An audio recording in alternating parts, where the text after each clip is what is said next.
and ship for the holiday. How to make sure your Christmas gifts get to their destination in time. As your news at 7 starts now. Live from Television Park, this is WJBF News Channel 6 at 7. And good evening. I'm Sean Cabbage Dog. Thank you for joining us. Our coverage you can count on begins with an Augusta couple starting a nonprofit foundation to raise awareness about domestic violence. It comes nearly a year after her daughter was shot and killed in what police called a domestic dispute. Graham Lee has that story. On the week of what would have been Courtney's 44th birthday, her parents are speaking out nearly 365 days after learning the news that changed their lives forever. Worst day of my life.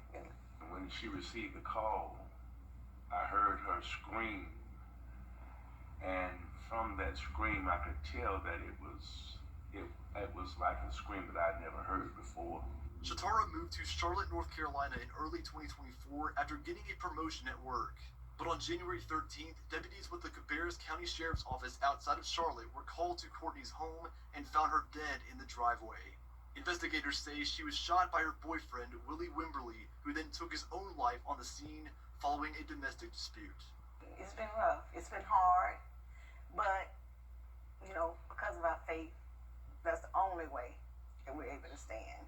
Just 3 months ago, we learned that another Augusta woman, Melissa Domingo, also died following a domestic dispute. Her husband, Hajir Talebzadeh, is accused of shooting her and her mother to death in a Best Buy parking lot, all while a 5-year-old child was present. The Abrahams are now starting a foundation in their daughter's memory, saying they want to help other victims before it's too late. People who are in domestic violence situations usually feel like they're alone.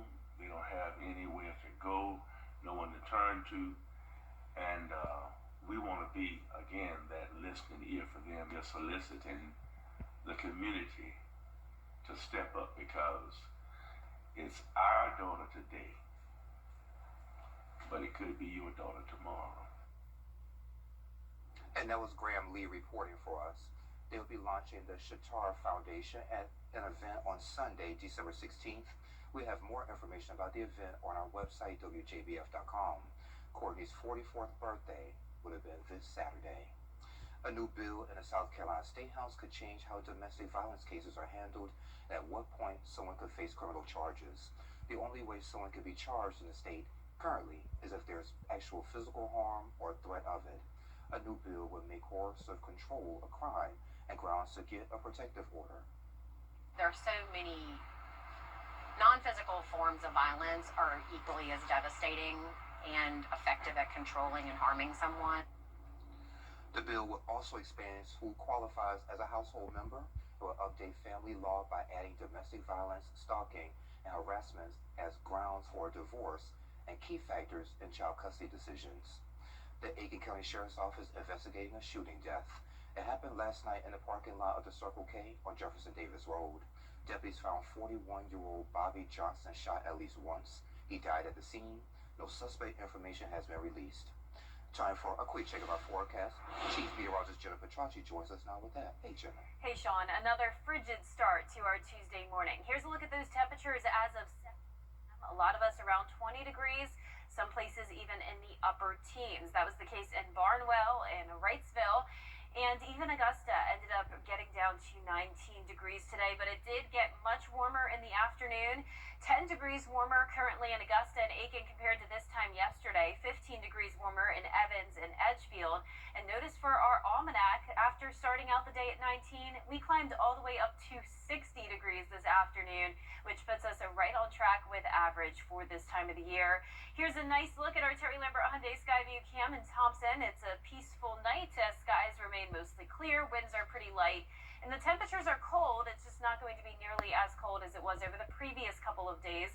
41 still in Barnwell, 47 in Louisville, Aiken and Augusta both at 39, 46 in Sparta, 49 in Waynesboro. Dew points are low in the upper teens in some places, so a lot of dry air still in place, but those winds coming out of the south continuing to bring in some warmer air for our Wednesday. But in the meantime, tonight we will stay in the 30s through 11 p.m., so no low 20s, at least for now. But by the time you're headed out the door tomorrow morning, I am expecting temperatures to dip down into the upper 20s. Increasing clouds on Wednesday as well ahead of our next system, which will bring us a rain chance Thursday and a slight cool down on Friday. But it doesn't look like that cool down will last very long. I'll have more details coming up, but back to you, Sean. All right, Jenna, thank you. 2 months after it was presented, Augusta leaders finally approved the 2026 budget. The plan calls for deep cuts in city departments as well as outside agencies, but taxpayers would not be burdened next year. Here's George Escala. Madam Clerk. All right, ladies and gentlemen, we have a fiscal year 2026 budget. Getting here certainly has not been easy. By a razor-thin 6-5 vote, Augusta leaders approving the 2026 budget. I feel like in some ways we're the Grinch. We can't deliver everything that everyone wants for Christmas.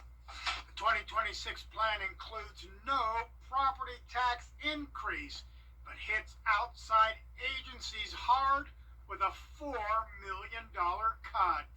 I know that there are some folks out there, some organizations that won't be happy with what happened, but I truly couldn't support raising taxes in order to fund these extra organizations. The budget calls for 5% cuts to city departments.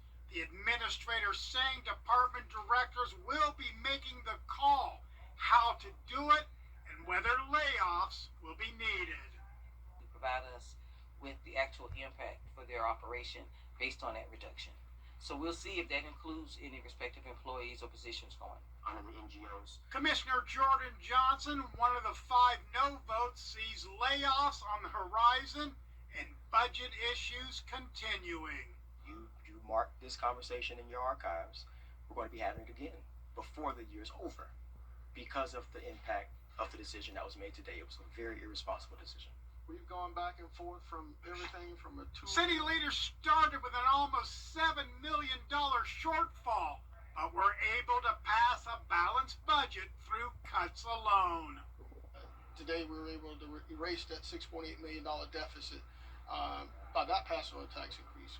We made some difficult decisions and we created some efficiencies. And putting the 2026 budget to bed.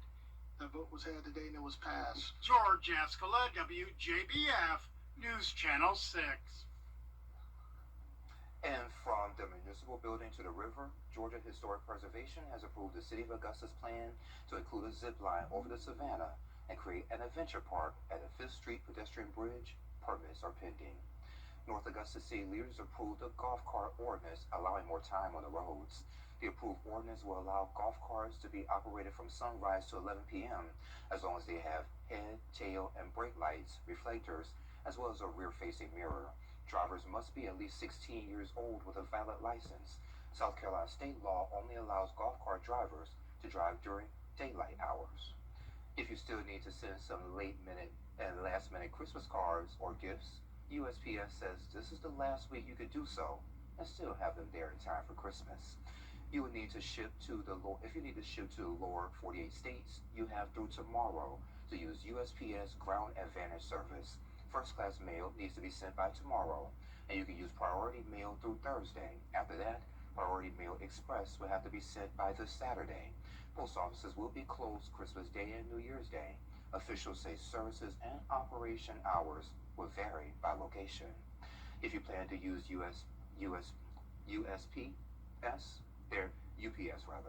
their second day air deadline is December 22nd, and the next day air can be shipped out by December 23rd.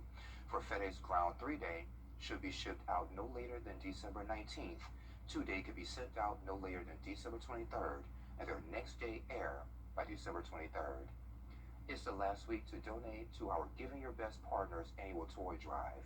4 local nonprofits will share all donated toys and hand them out to families in need this year. You can drop them off the new unwrapped toys through this Thursday here at Television Park or any of our partner locations. Well, coming up, Rhode Island law enforcement is searching for a suspect in a deadly Brown University shooting. We have the latest on the investigation as well as reactions from students on campus. Will we return? What's up, Georgia? I'm John Crow. Temperatures are warming up, highs back into the 60s, and then we're also going to see a chance of rain on Thursday, followed by a beautiful weekend and a warm Christmas. forecast. I'll have your full Vapor 6 forecast when we return.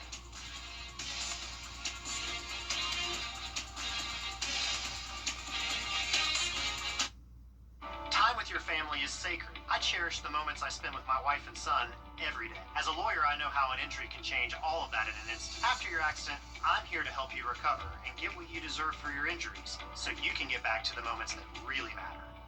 Hi, I'm Gunnar Stockton. The entire family to enjoy the holiday spirit. So come see us in Waynesboro, Burke County for your holiday shopping.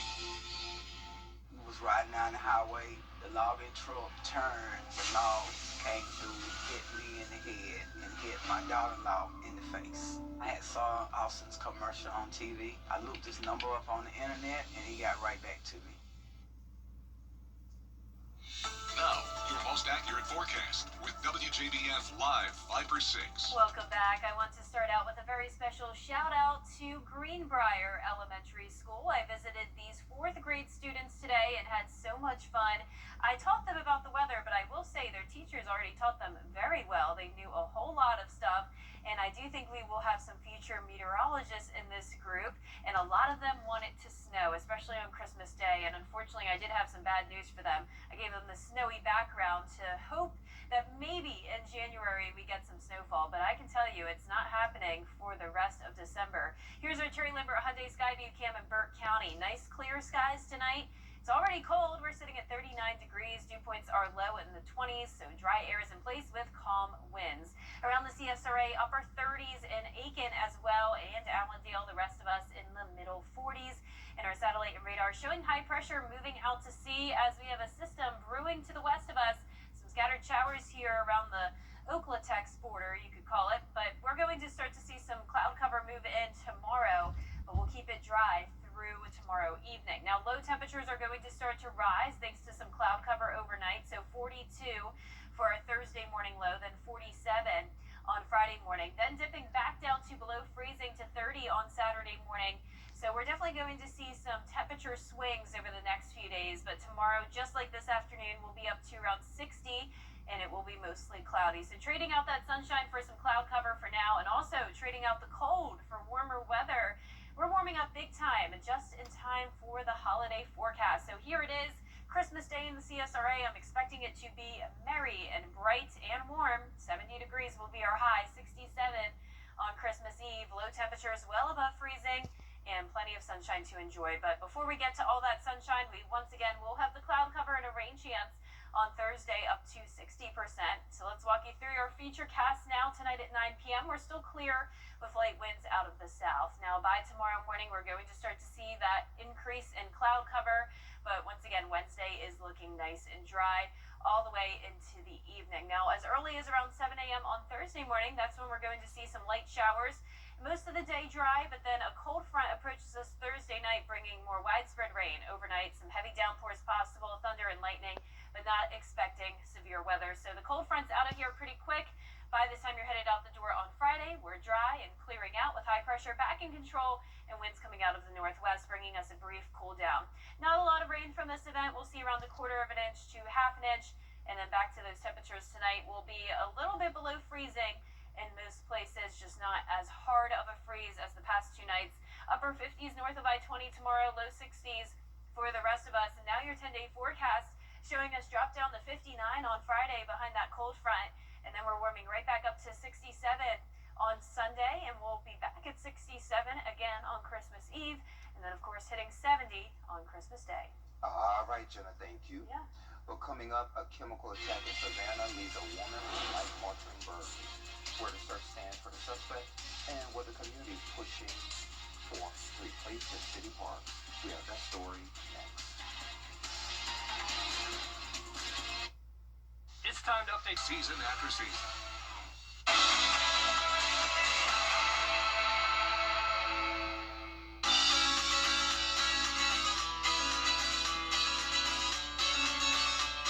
Follow News Channel 6 on Instagram. Happy holidays from News Channel 6.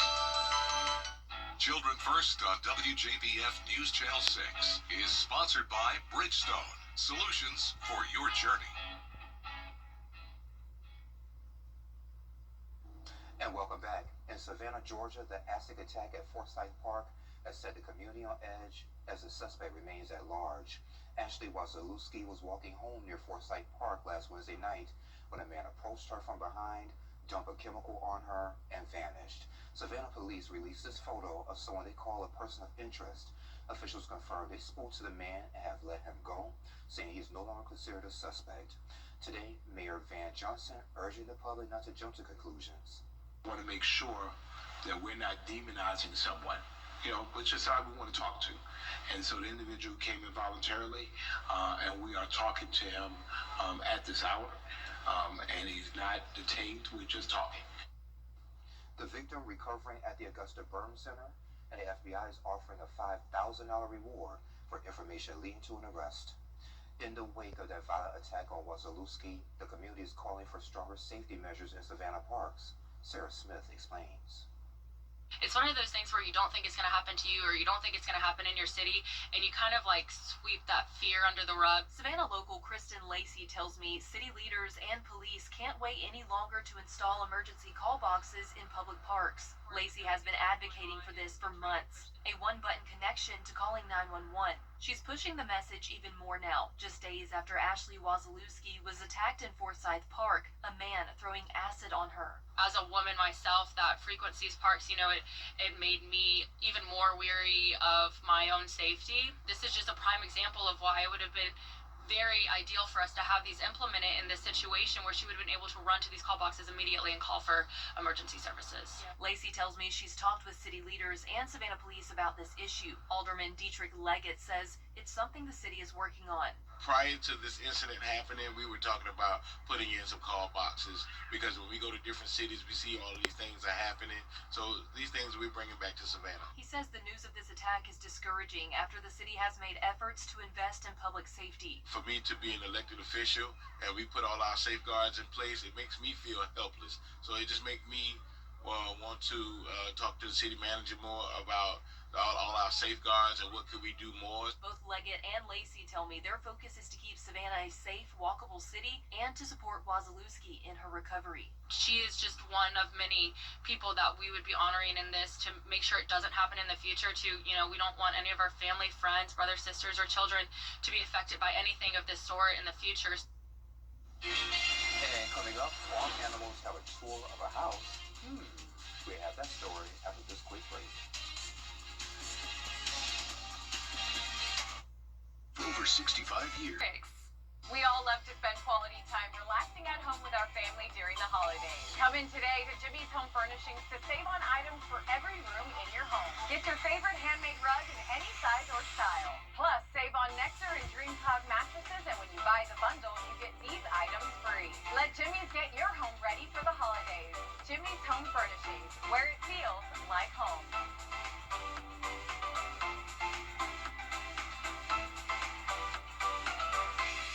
It's Team Georgia versus South Carolina as the area's best high school